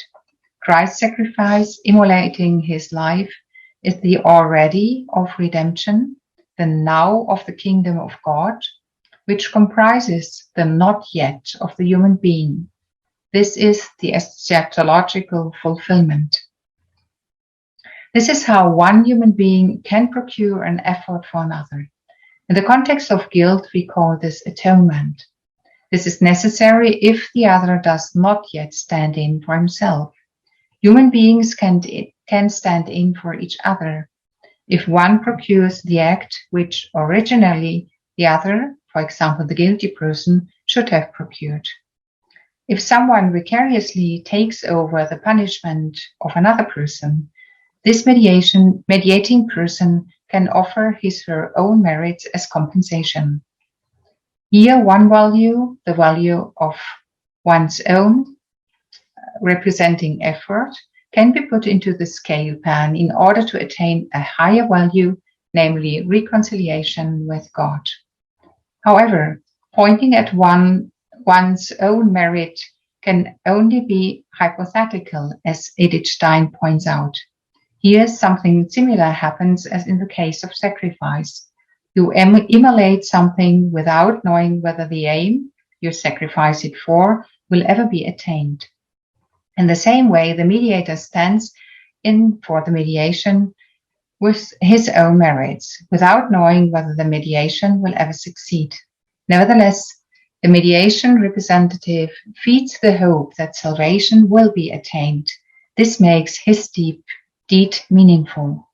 Like sacrifice, mediation thus gives rise to hope, finally to the hope that the kingdom of God will also be put into effect in one's own life. Stein decides consciously and by free will to give something of high value, her own life, in order to attain a higher value, redemption of her family and her people, of the German people and of the Carmelites, though she does not know whether she will ever attain the highest value, as it is ultimately in the hands of God. But her deed is initiated by hope and gives rise to greater hope. Sacrifice, mediation, and atonement are one in her deed. In sacrificing her life, Edith Stein procures a multiple mediatorship visible in a fivefold already and not yet, as a believer, as a citizen, as a German citizen, as member of the Carmelite, and as a Jew. As a believer, Stein strives for God's greater glory and for fulfillment, his holy will. This already is confronted to the lacking acceptance of him and of his love, even in the church. This is why Edith Stein offers her life and her dying to God for his honor and glory and for the concerns of the holy hearts of Jesus and Mary and for the Holy Church. As a citizen, Edith Stein strives for peace and reconciliation. She already procured a clear will of reconciliation face to the hatred of the nation of warmongers. She offers her life as a petition to peace and as atonement for the peace perpetrators who foment war and who persecute her people. She decided to offer herself to the heart of Jesus as a sacrifice of atonement for the real peace, to that the dominion of the Antichrist, if possible, collapses without a new war, and that a new order can be risen. I want to do it today, as it is the 12th hour. I know that I am a nothing, but Jesus wants it, and he will for sure call a lot of others to do the same. As a German citizen, Stein feels repentance and offers atonement for the deeds of her nation. She procured atonement. Her procured atonement wants to open for the unreasonable the way out of ideology. Her spiritual attendant, Johannes Hirschmann, asked her, who will atone for what is done to the Jewish people in the name of the German people? Who will turn the terrible guilt into blessings for both people? And she replied, those who prevent the wounds caused by hatred from bearing new hatred, but who will, despite of being also victims of the hatred, absorb the suffering of the hated and the hating. For the Carmelites, Edith Stein solicits a deep spirit of sacrifice, an attitude she had developed in herself and which she invokes for her community forever. I ask the Lord that he might accept my life and my death, especially for preserving, making holy, and guiding to fulfillment my holy order, in particular the Carmel of Cologne and of Echt. Stein is aware of the fact that in this she follows the great father of her order, John of the Cross, and that she chose the destiny of the cross the very moment she chose her name. Finally, as a Jew, who found the belief in Christ, she procured an already she has to consider as a not yet in the elected people. Though even for Christian, the acceptance of the Messiah comprises the tension between the already and the not yet. This is why Edith Stein offers God her life not only as atonement for the unbelief of the Jewish people, but also for that the Lord is accepted by his people and that his kingdom comes, and finally for all my relatives, the living and the deceased, and all persons God gave me, that none of them will be lost. If atonement here is interpreted in the context of mediatorship, no assignment of guilt is announced, but much more the attempt of mediation. Edith Stein regards herself as a mediator between God and the elected people. For her people, as Edith Stein interprets it, is by the Shoah associated of Christ's suffering, without knowing. Under the cross, I understood the destiny of the people of God, which then announced itself the beginning of the persecution of Jews 1933.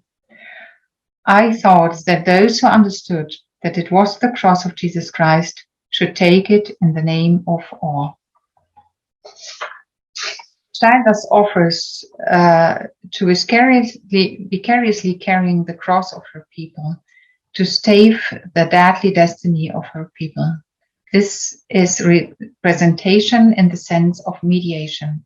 Her free sacrifice for the highest value, the salvation of her people, threatened by terrible harm. Her atonement was meant to make salvation accessible now and forever to his beloved people. Atonement, thus, is a deep thread of Edith Stein's life. By free will, she offers her being, her work, her life, in order to obtain the higher value, salvation. She is ready to take each effort for the greater hope guaranteed by God himself. Atonement deepens the relationship. Here, the attitude of atonement shows how deep Stein's relationship to God was. It comprised her whole being. Before the war began, Stein's sacrifice comprised various concerns. She estimated their value that high that she was ready to sacrifice her life. This kind of a representative offering of one's own life is known in Catholicism at this period. Which fruit these sacrifices bear in world history cannot be evaluated by profane criteria. This is a question of the history of salvation. Only God knows. Thank you very much. Thank you very much, Marièle. That was a very good summary of the concept of atonement and the way that Stein, you made the good argument that Stein viewed her life and her sacrifice of accepting this persecution as in the spirit of atonement, which of course she inherits not only as a Jewish woman, but also as someone who was born on the day of Yom Kippur. That becomes such a sign, an omen of her destiny. We have a question from Paul O'Hagan. I don't know if you can read that yourself. Yes. Again, given this current social condition, is Stein not herself affected by the social contagion of the hierarchy, Catholicism and Christianity in the European context? The pressure to conform and assimilate to has always been a profound and difficult subject, particularly in the context of Jewish diaspora. Is concept of freedom, the question is whether she is under a kind of cultural pressure to conform to what happened in her time. I think it was a little bit another way around, because the Reformation, the churches of Reformation were much stronger in Germany. So the pressure was more to, if becoming Christian, to become a member of the Reformed churches, but she didn't want to. She wanted to become Catholic. Is the concept of freedom sacrifice not also problematic in the context of Stein's murder? How can there be voluntary death in the institution of death camps? For a mediation, this context always we construct in the beginning activity, recur, emphasis, refusal as a condition of consent, the refusal to participate and the political sacrifice has a profound meaning in the context of resistance. However, does martyrdom not institute a problematic victim hierarchy at the same time? The question is whether there's a hierarchy between those who offer their life. What is interesting to Edith Stein is that she announced what I said was also what's true for Jesus Christ, and she follows him in that, is that she saw in advance that it might happen, that she will be died. And this offering before it happens is an attitude towards the death coming. She did everything to flee from this death and couldn't flee, to be honest. She tried to go to Switzerland. She went to the Netherlands. She couldn't flee, and she would have avoided the death if she could have.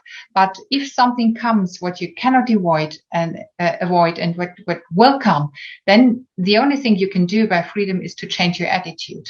And this attitude was visible in advance, and this, in my eyes, constitutes her deeper freedom, which is to say yes against things you cannot avoid and which even take your life. It can be a sign of acting against, and it can also be a sign to accept something and to give it another meaning. And this is what Edith Stein did, according to my interpretation of this. I hope that this helps a little bit. Mette Lebeck, what might Stein make of cats offering bits of mice, birds who feed them? I do not really get the question.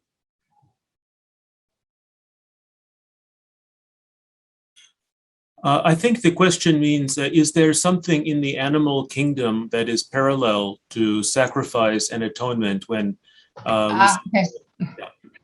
Yeah, and I think this cannot be compared because what is lacking is freedom. What they do is reacting to the inner striving for something, and the from the outside, the stimulus from the outside. This is all animal can do.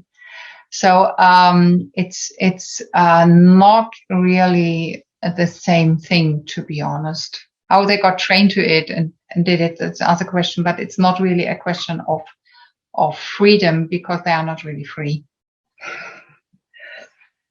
Another quality, I would say. The next question, Danilo Ferreira. Many intellectual Jews are in thought through their intellectual work, a return to tradition and dialogue with others, such as Walter Benjamin and Sesión School and Edith Stein. Do you see this dialogue? I'm not so much involved in this dialogue, to be honest, but of course, a dialogue is possible. We have so much in common, to be honest, with Judaism that we can enter into a very deep dialogue. Of course, the question of the Messiah stays open, but everything else, so to say, is open for dialogue. And I think that this is also true for Edith Stein, that she saw also the difference in Jesus Christ, and which was the discussion also in her family, and the provoking discussion, the provoking point that she decided to accept Jesus Christ as the Messiah. But she went to the synagogue with her mother because she also saw, and even after her conversion, saw much more of the Jewish tradition. And was able to estimate it much more than she did before. So I think there's a waste space for a good dialogue between all of us. Yep. Yeah, the freedom offering life for a greater good is just a thing. Could you comment, Marièle, perhaps on how Stein's death can be misunderstood or reinterpreted by people from a purely Jewish context who do not see necessarily the connection of the cross of Christ with this? There is maybe a disconnect there. Could you speak to that? Yeah, the question of the cross is a difficult question. It stays and will forever stay a difficult question. It's provoking to all sides, as also the Bible states.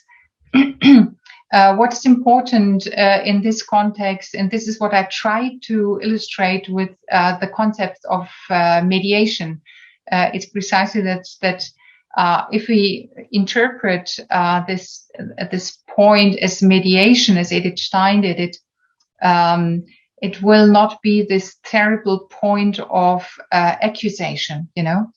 So I wanted to show that mediation can perhaps deal with the problem of possible accusation people hear and see from the Jewish context when they see Edith Stein.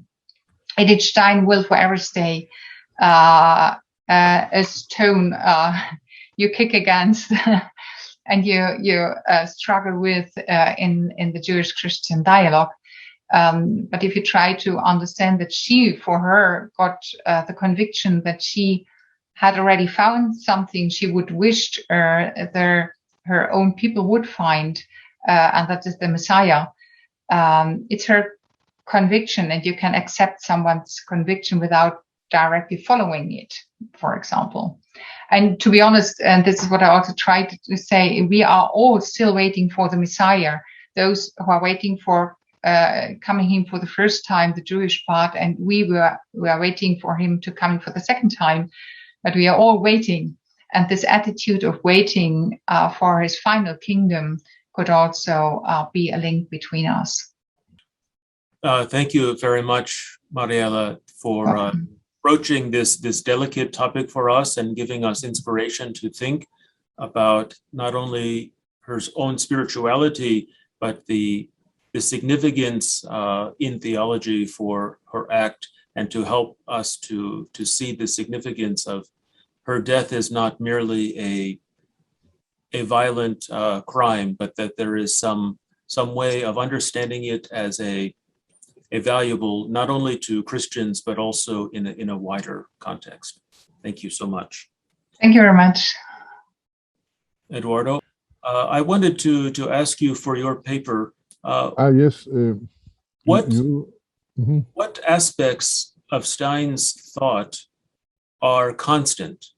You know, as she moves from realist phenomenology into transcendental phenomenology, and then also to pedagogy and anthropology and feminism and scholasticism and metaphysics, to all of these different areas, and spirituality and theology, what remains constant do you see in her work? Thank you. Good question. Some difficult, but I think I think the constant is the phenomenology. Phenomenology is her mother language.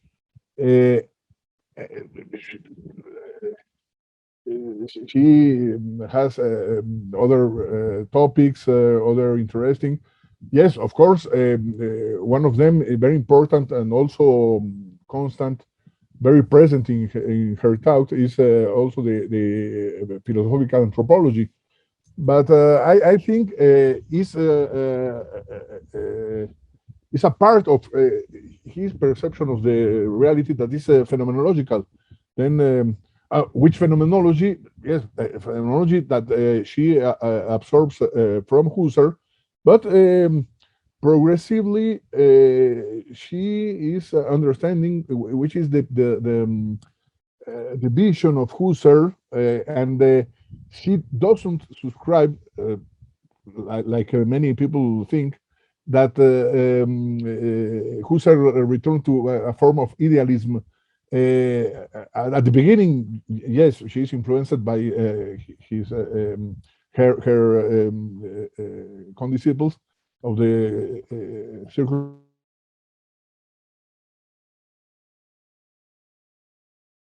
The so-called idealism is in reality a form equidistant. I have a problem with my connection, but I think you can see. Yeah, we heard you. Yes. Went for a second, but We will move from this next paper from our first session. So I want to welcome Father Joachim Feldes, who was born actually in Speyer and ministered at Bad Bergzabern. And he is giving his talk today on Edith Stein's phenomenological way of facing and mastering crises. Thank you, Joachim. Thank you much, Thomas, for this kind welcome, and big thank you also to Eduardo and his team for the organization they have done to get this conference on stage. And 2 years ago, dear friends and colleagues, ladies and gentlemen, we decided to follow our Mexican friends' invitation. No one had an idea of what the situation in 2021 would be like. And the more I am grateful for all the many and manifold efforts you have made to make all this now possible.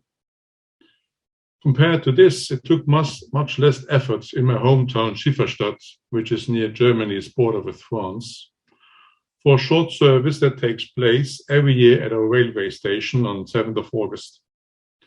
It is the very place where the train in which Stein was taken to Auschwitz happened to stop, and where she was seen for the very last time before being murdered, the concentration camp of Birkenau. Now, this year, the pandemic made it necessary to obey all the COVID-19 restrictions, but all the more our situation was marked by another crisis, the catastrophic floods that occurred in the west of Germany, devastating so many homes and lives, hopes and dreams. Though this happened about 2 hours drive north of where I live, all of us were in shock. Many in our region knew someone who lost so much, even very dear ones, and it was so uplifting to see solidarity lived out. But at the same time, Germans had willingly or unwillingly to acknowledge that climate crisis does not happen only far away.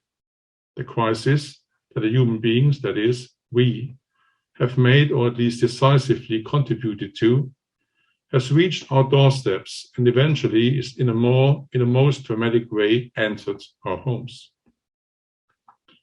So our little service at Schifferstadt's railway station turned its attention to the way Stein dealt with crises in her life, especially the ones man-made, like war and other crucial social-political challenges the individual cannot escape. Stein did not treat, at least not to my knowledge, the crisis of man-made climate change, but she was very well aware that the catastrophe of World War I had not fallen out of the blue. We have sinned, this I know, Stein wrote to Roman Ingarden in November 1918. And now everything, quote, without any mercy turns on us to choke even the very last bit of life, end of quote.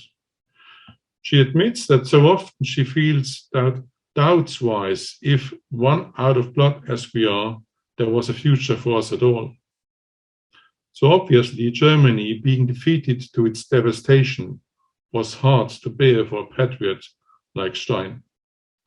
And this added to all the other crises she had to face in these years after the end of the war into the early 20s. At the beginning of reflection is her readiness to see reasons and causes that led to the outcome and the situation Germany is in. Stein does not remain in self-accusation or denigration, but together with others struggles for a new start. It is most helpful for her to have friends on, say, the opponent's side, Poles and French, who are suffering like herself, and strive to overcome the situation, frustrating as it may be. A most telling quote is to be found with Alexandre Koyré, who writes to Ignatius on 4th of April 1918, quote, I believe, actually I hope, that in spite of everything that has been between us in the last years, in spite of this flood of hate, stupidity, and hypocrisy, we have remained friends, end of quote. It is this friendship and fellowship, initiated by Edmund Husserl himself and strengthened by Reinach, that masters the division of war and separation and inspires for a new beginning, even if the future is most uncertain.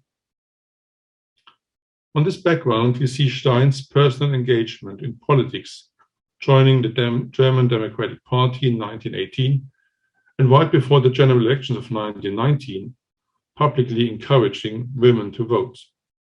And likewise, we read her investigations of individual and communion, followed by her investigation on the state, which was dedicated to Theodor Conrad, not by accident. Both of these works find their origin and motivation with Stein's most personal issues on intersubjectivity, her profound, actually radical sensibility for authenticity and political processes, and eventually her political activity.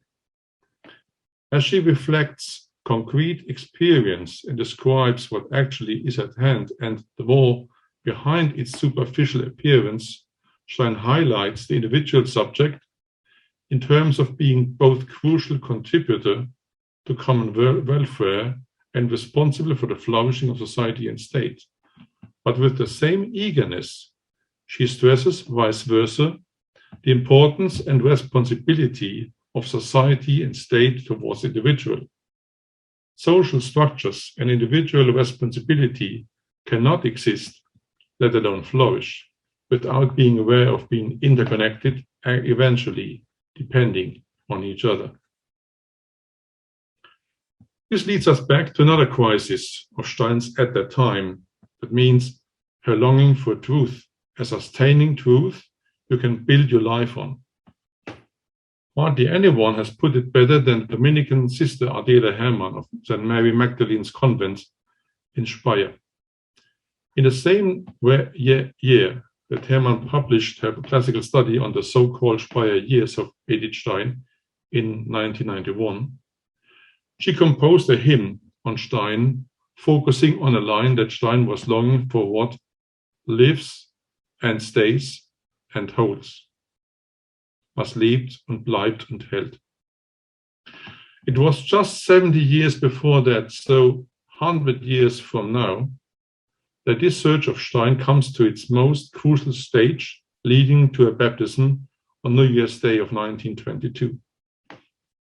The fellowship I have already mentioned is meeting for a good deal of time at Conrad's estate in Bergzabern. They work together in the orchard, caring for and harvesting fruit, debating philosophical issues as well as questions of faith and religion. It is an intense exchange of friends and colleagues who are all committed to find sustainable grounds. Stein was not the only one wondering about becoming Christian. Similar to her, Poiré was pondering if he should also leave Judaism behind and convert to the Christian faith. The third person to mention in this context is Alfred von Sübel, a close friend of Conrad's and actually the one who inspired Conrad to build up the orchard, where the group now gathers in. Von Sübel is already of Christian faith, member of the so-called holiness movements. But the time von Sübel spends with Conrad Martius, Stein, Hering, and the others turn his world upside down. In a letter of December 22, von Sübel expresses his gratitude for this fellowship. To him, this was so vivid and true that it becomes for him a place that he has desperately searched for, a sustainable space he could breathe and live. And this experience makes von Sübel leave the faith groups of which he has been a member before. Whatever community before this has appeared to him faithful and stable now seems stump, void, and shallow to him. So his experience and conclusion are very close and similar to what Stein later describes when she looks back at the summer of 1921, when her, as she says, long search for the true faith had come to its end. Being true, truth as such, is not a mere theoretical statement or phenomenon that one approves or rejects. Truth for Stein is a reality that involves a dense personal relationship. It is a space that you can rely on and live in. Truth for Stein is, and I cannot but repeat Hermann's expression, a phenomenon that lives, stays, and holds, that is, you can rely on. Summing up, Stein senses crises very deep, as she is always trying hard to be authentic and true to herself. Had we more time, we could observe the same with other crises Stein then went and suffered through. Most significantly, her emotional reaching out to Hans Lips and Ingarden, or her being rejected again and again in the academic world, in spite of all shallow promises made to her. And yet, even though being hit hard, Stein tries her best to stay, as a student of both Husserl and Reinach, honest towards herself and realistic towards circumstances. Upholding this approach, she radically tries to understand to what degree she contributes herself to the situation, what responsibility she has herself, and how much she is herself to blame. But likewise, Stein remains highly attentive to extrinsic reasons, that is, why things turn out a certain way, and what is to be done to overcome difficult and miserable situations. In addition to this attitude and approach, Stein deliberately takes advantage of good and true fellowship, is open to the opinions of others, remains in dialogue, and thus finds arguments and courage to make her decisions, even if future is unclear or uncertain. And not to the least, Stein finds strength in a personal faith, in her supporting group's faith, in this again following the late Reinach. All this is repeated in her early years in Speyer, where she becomes a member of the wider community of St. Mary Magdalene's convents. After a couple of years, in 1924, she will write to Ingarden, quote, "Every time I come back and see Speyer Cathedral's towers from afar, and then the small tower of our convent church, I'm getting as glad as I can hardly tell," end of quote. But at first, life in Speyer was rather hard to her. Due to her job as teacher, Stein had to leave the academic world behind and had only very limited time for scholarly work. In addition to that, her relations with pupils and students were not really at ease, and above all that, her conversion and baptism had put her very own family relations to a very hard test. For a person so eager for fellowship, dialogue, and exchange, the first years in Speyer were a difficult time for Stein. Actually, she had hardly any friends in town. Thanks to God, Joseph Schwind, her spiritual advisor until his death in 1927, was an expert for extreme cases. He had worked in places called not the vineyards, but the quarries of the Lord. So Schwind was very aware of Stein's uncomfortable situation and did his best to help Stein overcome her misery. He offered himself for weekly exchanges and discussions, though this drove him kind of crazy more than once. However, the little family, Schwind and his nieces, who lived close to the cathedral and just some minutes from the convent, became a sort of family substitute for Stein.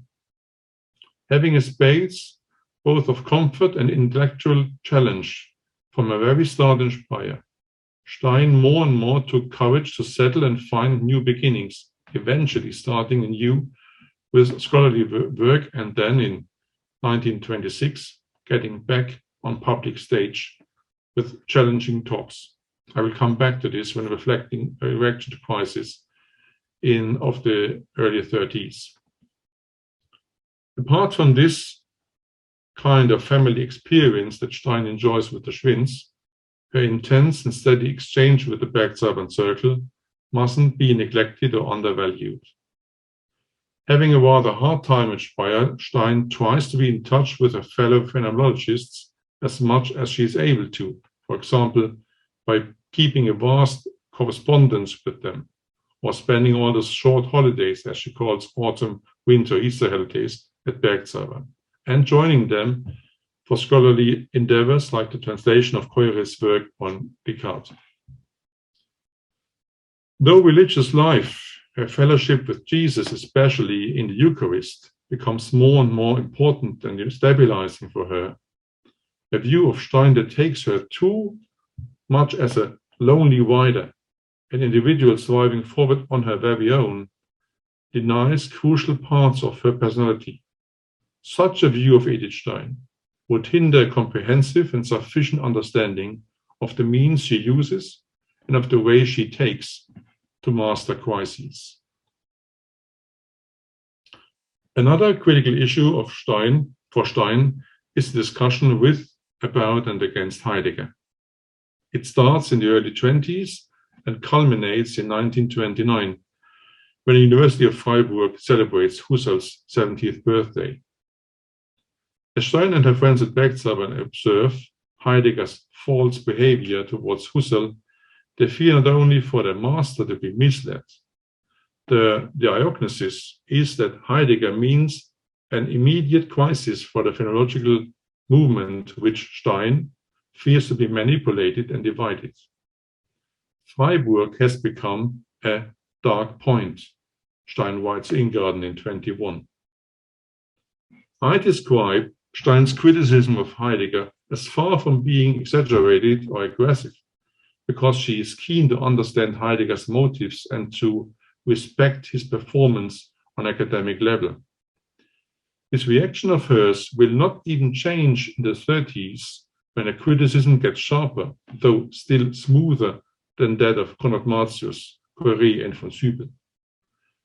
Her reading of his publications remains sober and factual, and yet the community of Bergzabern reacts as a group and sense, though in vain, Hering and Koyré de Freiburg, and tries to hinder Heidegger from having too much and, as they see it, negative influence on the students in the university and phenomenology in general. Heidegger's and Stein's reaction to the critical times of the late 20s and early 30s is kind of telling. Both are very well aware of the challenges that times bear, but they react in pretty different ways. In his philosophical approach, Heidegger writes on an individualistic way. Solidarity hardly plays a role. In real life, he tries his best to get along with those in power, keen on surviving in a hope which soon is to be disillusioned. Heidegger manages to hold his ground and living at an academic position, but for that he sacrifices authenticity and ends up abused and isolated. Kind of similar to him, but not that selfish, are von Sübel's and Lips's attempts in arranging with National Socialism. After initially trying to arrange with Hitler's totalitarian system, they realize what he is really up to and struggle to keep morals. Neither of them will survive the war.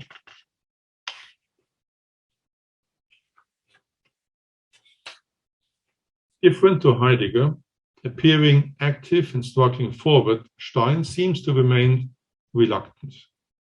But this is only the surface, as virtually she takes her time, like in the crises at and after the end of World War I, and ponders what is going on, where her place is, and what rightly is to be done.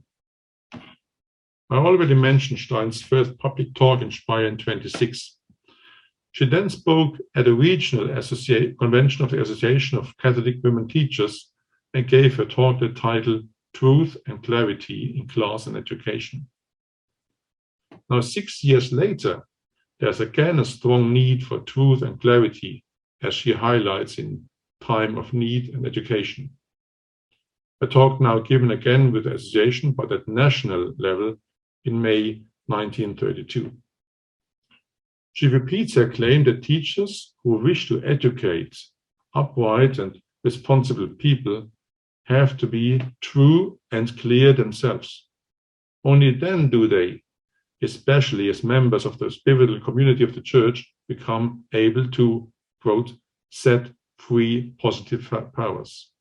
We have, she continues, to prepare for a long time of misery and have to be clear that many things we sense as troubles we cannot change. But as we can rely on sources of spiritual life that never run out, we don't have to despair, but open new ways and cheer up people who have lost courage and become bitter, so that they can grasp a new courage and trust and become able to walk on these newly opened ways. End of quote. So again, Stein responds to a crisis as someone deeply rooted in a concrete community that is the church, and as a close and most faithful disciple of the Lord.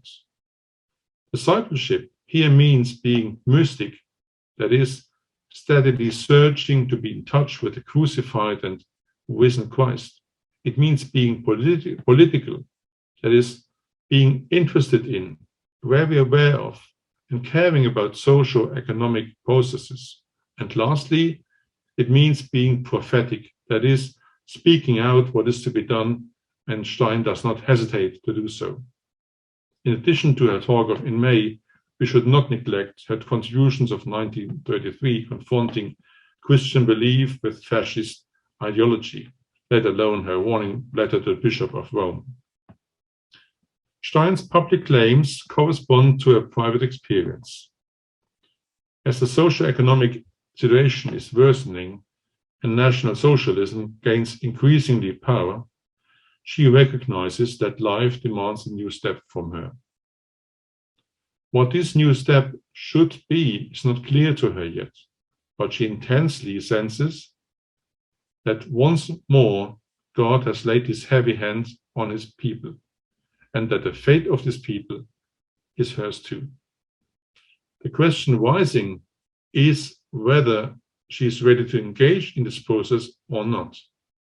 In April 1933, Stein makes her decision.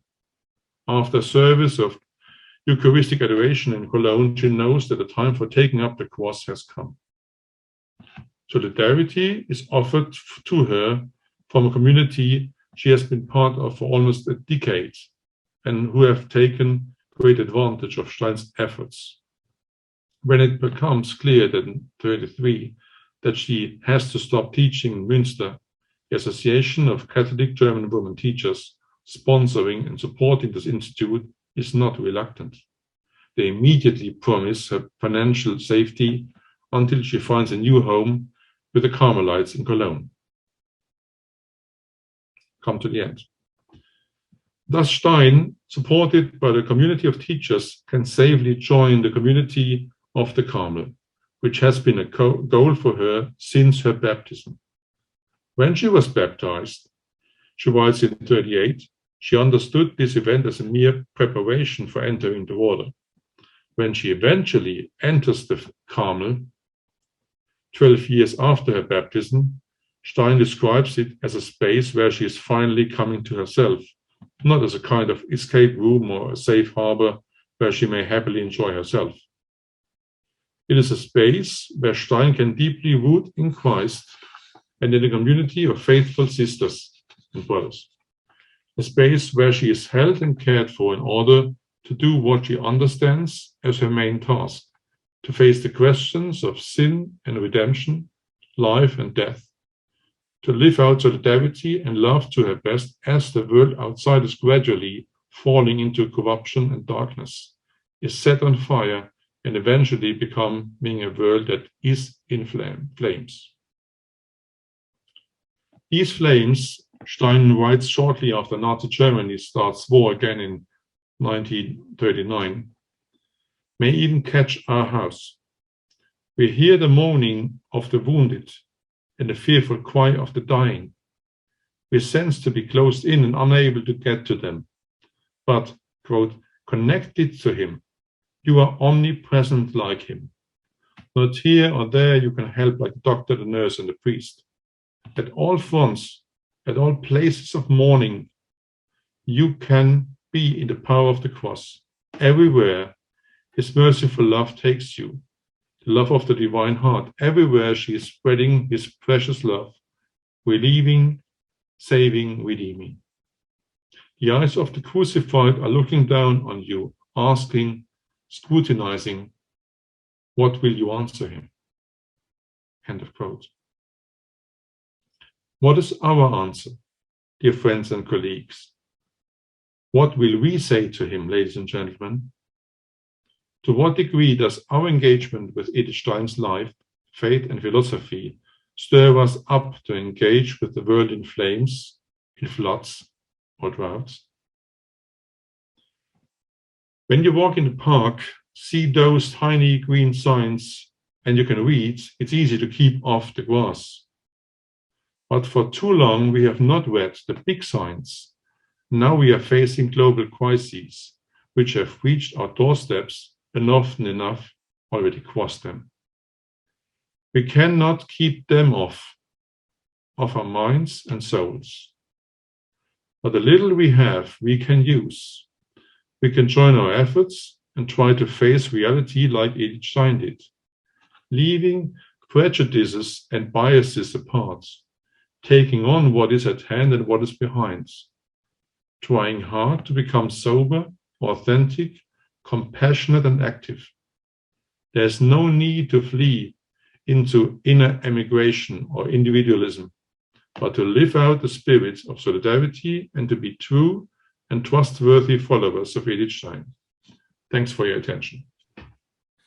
Thank you very much, Joachim, for bringing together so many of the crises that Stein faced in her personal life, in the social life of her time, and making the comparison to the many crises that are facing us today, and for pointing out that things are not what they first appear to be, that if we pay more close attention through a phenomenological method, we can look for the signs of the true meaning of the situation and to have a better response than just to flee away or to fight or just to barely accept, but to have a better response. Thank you. Thank you so much for giving us this spiritual advice and philosophical advice, life advice that Edith is giving to us through you today. Most welcome. This room will close in just a few minutes so that people can go into the next rooms. But we have a little thank you from Joyce, as you can see in the questions. Thank you for reminding us to engage with critical issues today, for keeping truth in our mind and heart. What do you think Stein would do in regard to the climate crisis that we are facing? How do you think she would respond today? I think she would certainly be very clear to us and encourage us to try to understand what's really going on.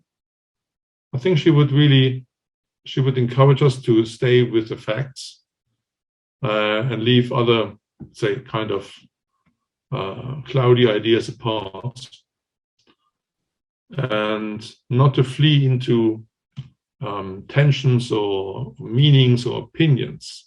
She was, especially in wartime, she was always very aware that there are tensions and streams who try to manipulate minds and opinions.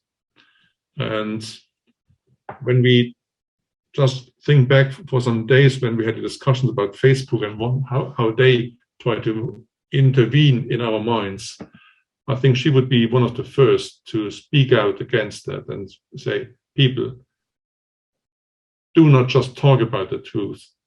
Try to integrate, just try to live out truth and think like that. That's a perhaps, yeah. Thank you. Thank you for that. Most welcome.